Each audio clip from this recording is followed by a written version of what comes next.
And I believe that God allows this when your children get in about, I don't know, junior, senior in high school, because He knows that you're grieving, because they're going to leave. And He knows that you're going to take to the bed over it.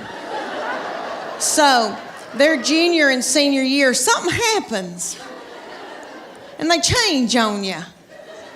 And they get to be the meanest people you've ever been around. So by the time they're ready to leave, you kick their crap out onto the curb.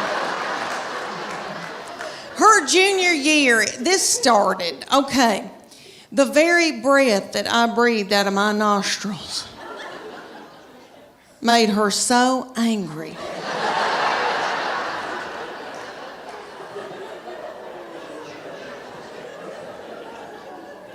We were not allowed to eat cereal in our own home.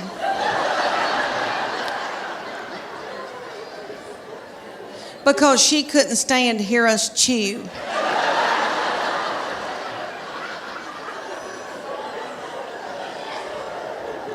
And I don't mean to talk about her because she had a lot on her. She had a lot on her, like she had to empty the dishwasher. And that's a lot, you know. I'll give you all an example. Okay, at the University of Tennessee in her sorority, these girls will come home, you know, and I'll cook for them and do, and I'm tickled.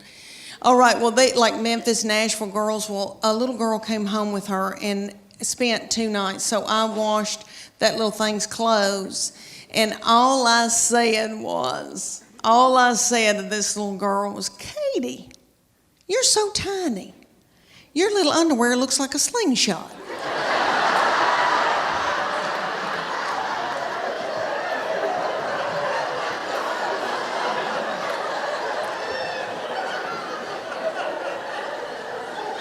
That little girl thought it was funny, and my baby went.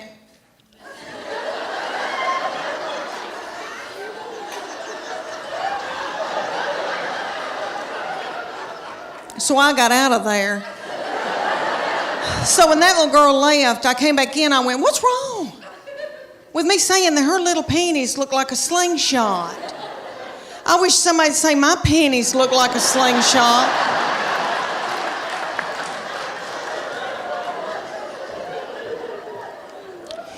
My panties looked like... Have y'all ever seen Mel Gibson in Braveheart? You know when they pull that big ball out and that thing looks like it's a catapult. They pull that big ball, fling it and kill a bunch of children with it. That's what my panties look like. Do y'all know who owns Victoria's Secret? I used to buy my panties at Victoria's Secret, but they started cutting me in two. All right. Do y'all know who, seriously, do y'all know who owns it? Satan. Okay, so my second baby is my oldest daughter who's about to graduate from the University of Tennessee. She's 22. And let me tell y'all, I know every crow thinks theirs is the blackest. But let me say that she is a beauty, and she is smart, and she's done very well in school, and she's in a sorority and done well with her sorority, and she's athletic, and she's mean, and we're scared to death of her. We walk on eggshells around her. She's not mean to other people or in public. She holds it in so that she can come home and like spew it out onto me. That's okay. That's God's way. But this is what I think happens. When she was a junior, her summer between her junior and senior year, I think that God allows this to happen. And you little girls that your babies aren't this old, just listen to me. All right, one day they'll just turn on you. And you'll think, who in the world is this? Who's coming down the steps in the morning? We don't know who this is.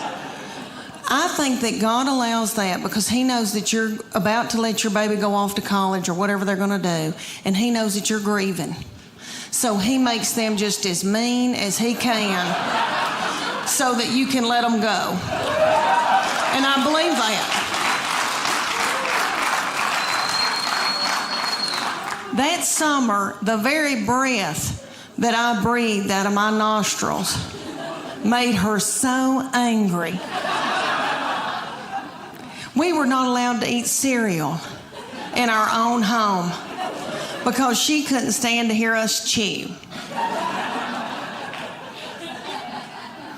I don't mean to talk about her because she had a lot on her. She had to empty the dishwasher. Stuff like that. That's so hard.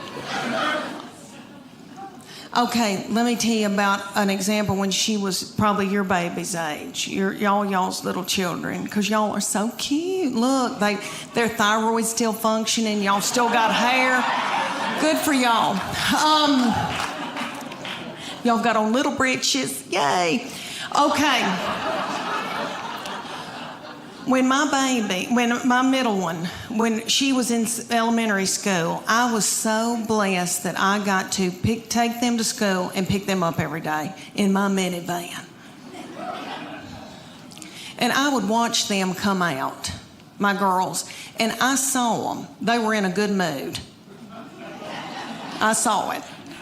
All right, they would be goosing each other and waving to all the little children and the principal. See you tomorrow. Okay. Then they'd come over to my minivan, get in, slam the door. That middle one would take her backpack and sling me in the back of the head with it. She'd say every day something like, I'm starving to death. You don't have a piece of cheese in this car? Your driving's making me car sick. I hate her. Why did you have her? And the baby would be sitting over the back, she'd be going, Mom, Mom, Mom, Mom, Mom. And I'd say, what? And she'd go, Mom, Mom, Mom, Mom. I go, what? I'm listening. She could say some of the craziest things. She said to me one day, did Jesus ever have head lice? How do you answer that? I said, well, baby, I don't know. But if he did, I know he healed it. And they'll be whipping each other and telling each other how bad they hate each other. And then my boy would come out of middle school. He'd get in the car and say something like, you know, they're building a new Home Depot up on 281. Just as happy-go-lucky. So precious. Years ago, when it first came to Knoxville, I was traveling with Paula Dean, and she had these bodyguards that looked like movie stars, and I said, what do y'all do? And they said, CrossFit. And I said, well, I want to do it. Well, me and my friend, Church of God, Becky,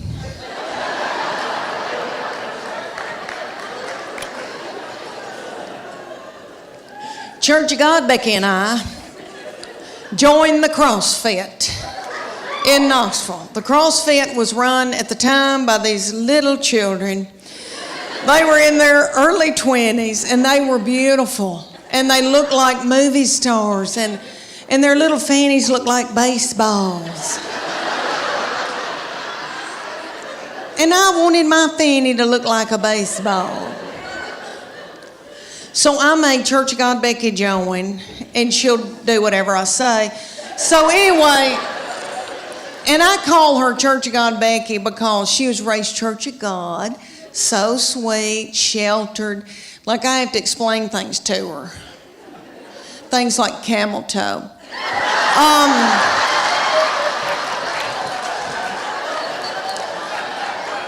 So we first get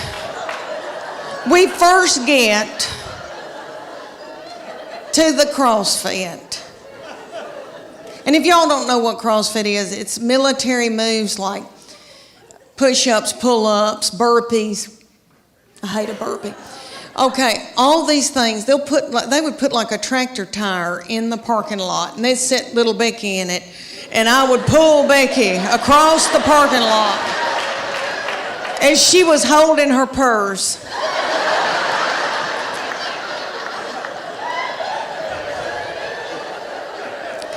So I felt like a bad mama jamma, and I was so tickled and into it. And they came to us one day and they go, "We want y'all to be in our contest. It's called a paleo contest. And it's going to be 10 weeks long. The men are going to be against each other and the women, and we're going to take your before and after picture, and whoever's body has changed the most at the end will win 3 months of free training." And I wanted to win that 3 months of free training because I didn't want to have to do something vulgar to my husband for the money.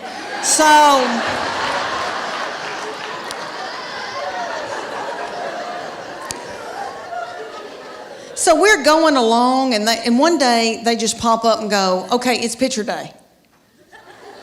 We're like, "What?" And they said, "Okay, take your top off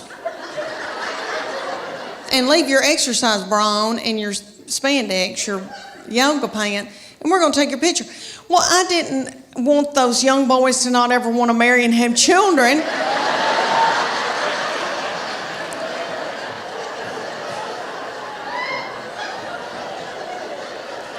So I said, "Becky and I are going to the back." And I needed to biz my bra so bad. It had no support to it, and it was a gray looking, it was white, but I needed to biz it overnight. I did not know. Anyway, we go back to the office, and I'm going to take Becky's picture, and she's going to take mine. And Becky went. And I said, "What are you doing, Becky?"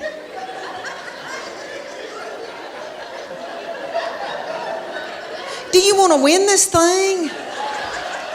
"I want to win it." So I took my spandex and shoved it under my stomach and went.